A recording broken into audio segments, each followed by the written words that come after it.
So I'm Andrew McMichael. I'm a fourth-year electrical engineer at Supermileage Systems Enterprise. I'm the CFO and webmaster of Supermileage Systems Enterprise, and I'm here to talk to you about what our enterprise does to promote sustainability. So just to go over a little outline of what I'm going to talk about, I'm going to go over a little bit about who we are, the needs of the consumer, so that includes not only us and our competitions, but the average typical car user.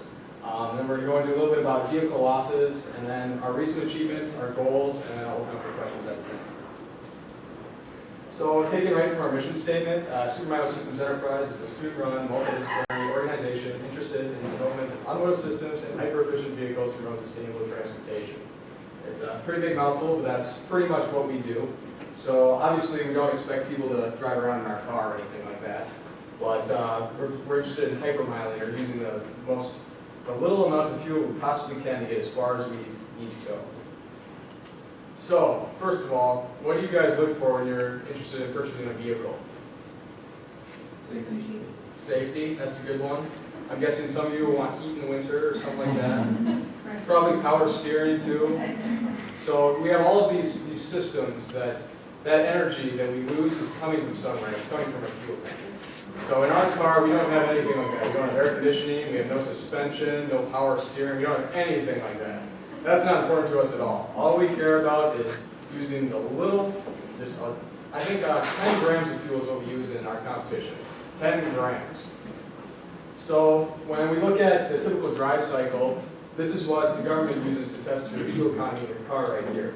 So obviously you go up to speeds about 60 miles an hour. Well, our car, we can only go up to about 40 safely. So it's not promoting that we're going to use our car in situations where we're driving down the road, but it's the systems and technology we use that's important to us. So you might ask why we're interested in this. Well, you guys are all here, so I'm sure you're interested in energy sustainability. Well, this is just, I'm sure you've seen plenty of graphs like this, but this is our oil production over the past, since 2005, and it's drastically increasing. So our goal is to reduce this as much as possible. So we go into, this is for a typical sedan, our vehicle level losses in a system. So a lot of it is due to engine losses, and we have things like idling, waiting at stoplights, things like that. And then obviously smaller things as braking, drivetrain losses, so things with your chains and belts in your car, and aerodynamics too. So as a whole, Supermileage tries to reduce all of these losses. Obviously we want to reduce engine losses the most, as that's 62% of your losses in your vehicle. So just go a little over about what we've done in the past couple of years.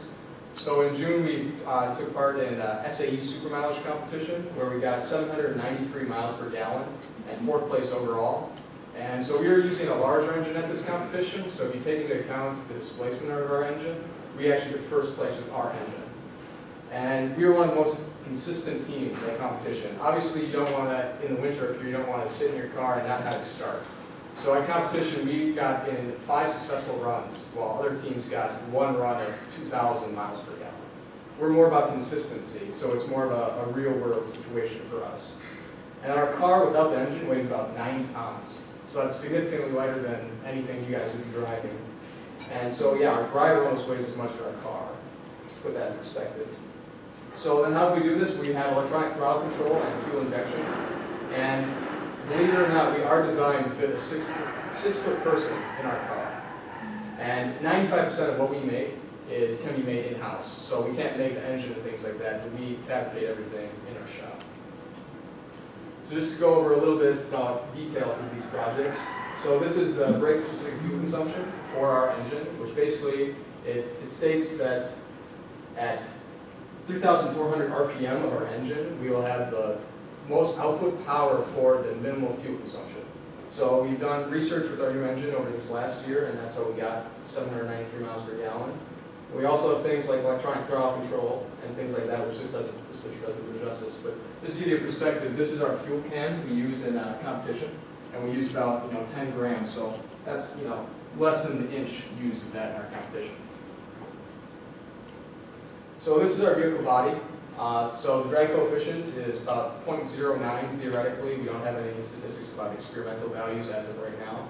But an average car is about 0.35. So how do we do this? Well, first of all, our wheels are inside. So our aerodynamic drag is just reduced significantly. And believe it or not, we have mirrors right here, which we actually can see out of the back and pass all visibility requirements for our competitions. Okay, so now our goals for this upcoming year is we're converting our gas engine into an electric vehicle to compete in Shell Eco Marathon in April. And so our goal for that is to get 500 kilometers per kilowatt hour. And for most of you, that probably doesn't mean too much.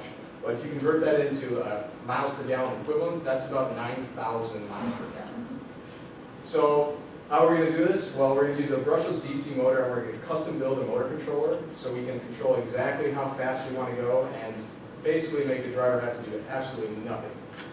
And so there's a lot of things we have to do in addition. So there's driver controls and body changes for rule compliance. So we have to fill the rule requirements for each competition. So we're kind of limited in that fashion.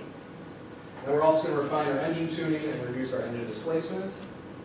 So this is part of how we reduce our fuel consumption for the IC engine. We use Tuner Studio, which basically allows us to change our air-to-fuel ratio in our engine so we can run most lean as possible across all our different load operations.